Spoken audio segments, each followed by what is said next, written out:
Fixed preposition at part 3।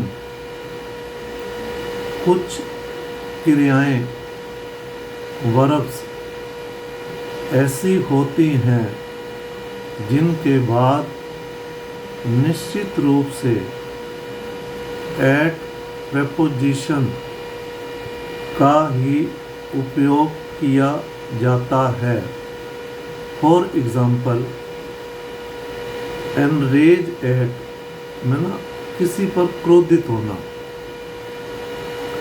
Guess eight में ना किसी पर अनुमान लगाना, हिंट एट संकेत करना, हरल एट में ना फेंकना, कोई चीज़ गुस्से में आकर फेंकना, नॉक एट में ना खटखटाना, लैंड एट में ना उतरना जैसे हवाई जहाज उतरता है, मार्वल एट किसी पर आश्चर्यचकित हो जाना, नोड एट में ना सिर हिलाना या अपनी स्वीकृति दे देना। फॉर एग्जाम्पल, शिक्षक छात्र की पढ़ाई के प्रति उदासीनता से क्रोधित हो गया। मतलब जो शिक्षक था, जो छात्र था, उसके पढ़ाई के प्रति इंटरेस्ट नहीं था। उस उदासीनता को देखकर टीचर क्रोधित हो गया। The teacher enraged at the students' apathy towards study। apathy में ना उदासीनता। अब enrage का हम जब एक थिंग के लिए या नाउन के लिए प्रयोग करेंगे तब हम एट प्रपोजिशन का प्रयोग करेंगे, और जब हम एक पर्सन के लिए एनरेज का प्रयोग करेंगे तब उसके साथ हम विद लगाएंगे। शिक्षक छात्र की इस बदतमीजी पर क्रोधित हो गया। The teacher was enraged with the student for his insolence. Insolence में ना बदतमीजी। उत्तर का अनुमान ना लगाएं। Don't guess at the answer. मैंने उत्तर का अनुमान लगाया क्योंकि मैं निश्चित नहीं था। I guessed at the answer because I was not sure. उन्होंने एक नई परियोजना का संकेत दिया। They hinted at a new project. उसने अपनी भावनाओं का संकेत दिया। He hinted at his feelings.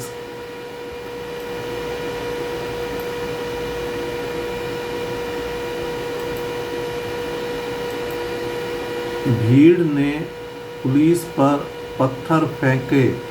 The crowd hurled at the police.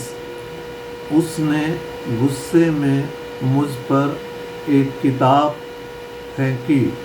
She hurled a book at me in angry. कोई दरवाज़ा खटखटा रहा है। Someone is knocking at the door। अब ये तो एक्टिव है। अब इसका पैसिव जब बनाएंगे द डोर सब्जेक्ट बन जाएगा और समवन ऑब्जेक्ट बन जाएगा। The door is being knocked at by someone.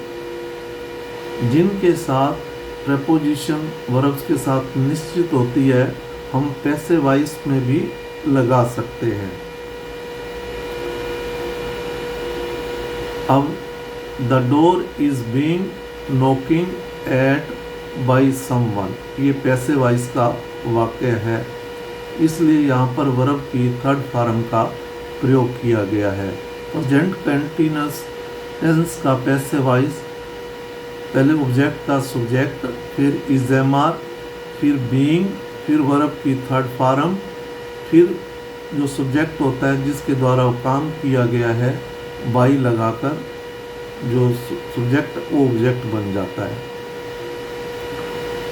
कृपया प्रवेश करने से पहले दरवाज़ा खटखटाएं।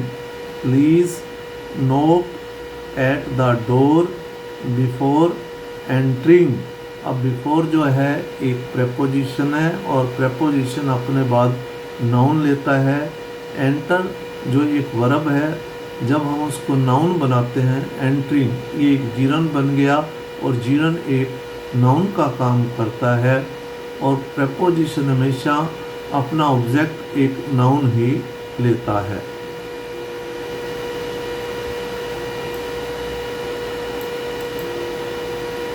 विमान दिल्ली में उतर रहा है। The plane is landing at Delhi. मैं उसकी कला पर चकित हूँ। I marvel at his art. मैं उसकी प्रतिभा पर आश्चर्यचकित हूँ। I marvel at his talent. अब ये प्रेजेंट इंडेफिनिट का टेंस है। जिन वाक्यों के अंत में ता है, ते, ती है, आता है, उनको प्रेजेंट इंडेफिनिट टेंस में बनाया जाता है। तो यहाँ पर अगर सब्जेक्ट सिंगुलर है, ही, शी, इट है, तब तो वर्ब की फर्स्ट फॉर्म के साथ एस लगाते हैं लास्ट में। अगर आई, यू और सिंगुलर बहुवचन है करता, तब हम वर्ब की फर्स्ट फॉर्म का ही प्रयोग करते हैं। आई मार्वल एट हिज टैलेंट। मैं उसकी प्रतिभा पर आश्चर्यचकित हूँ।